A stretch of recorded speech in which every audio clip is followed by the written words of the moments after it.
Hello, my name is Melaina Jordan, and for my oral report presentation, I am doing the Seneca Falls Convention. The Seneca Falls Convention was the first women's rights convention. It was held in Seneca Falls, New York through July 19th to July 20th in 1848.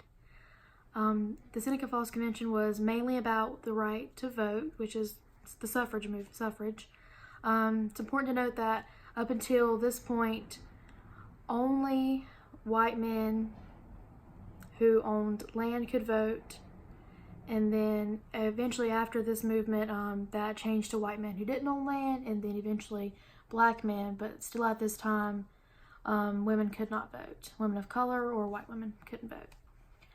This movement was held in the convention was held in the Wesleyan Chapel, which is in Seneca Falls, New York, and it was led by abolitionists like Frederick Douglass, Elizabeth Cady Stanton, Lucretia Mott, and Susan B. Anthony.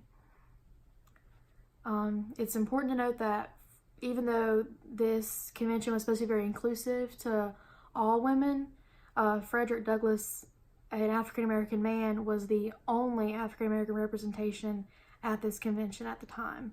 There were a little over 300 attendees, and only one African-American was in attendance.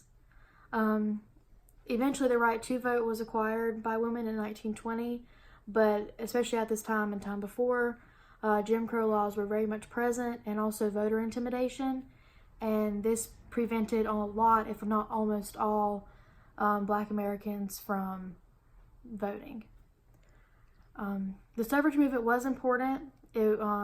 Especially this convention, it made the whole suffrage movement in America in motion.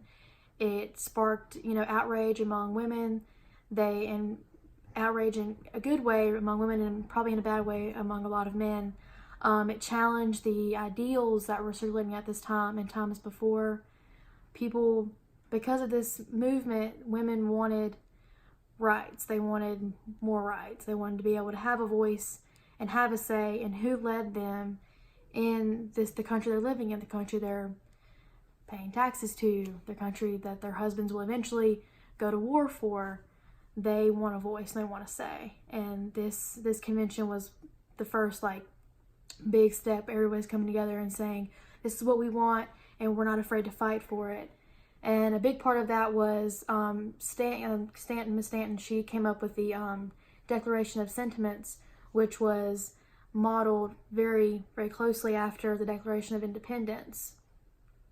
And one important change she made was the unalienable rights for all men. She's changed that from not just men to men and women, and made that a very clear and concise statement that we are people too, and we also want the same rights that our opposites that they get to enjoy, that we are not lesser than. This relates very closely to some of the literature we've discussed. The poem by Anne Bradstreet referring to her mother. It talks very closely about gender roles and how women are supposed to behave, how women are supposed to act, and this whole movement challenged that. It challenged those strict, a lady must be seen and not heard, sometimes not even seen, just existing. This was very important. You can look at that poem and you can see she was a God-fearing woman, and she was a loyal wife, a dutiful wife, and she took care of her children. Well, this convention was not just about the right to vote, but about women's social and, gaining more rights and say in that as well. Not only just we want to be able to check a ballot box, but they want to have more autonomy over themselves, be able to control more of their life. And that was something that, in the time that Bradstreet wrote this poem, it wasn't the norm, or even really heard of, women having that much control over their life and their path.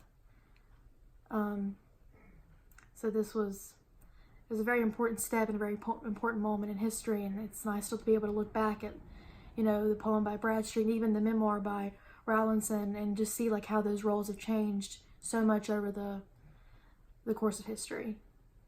So thank you.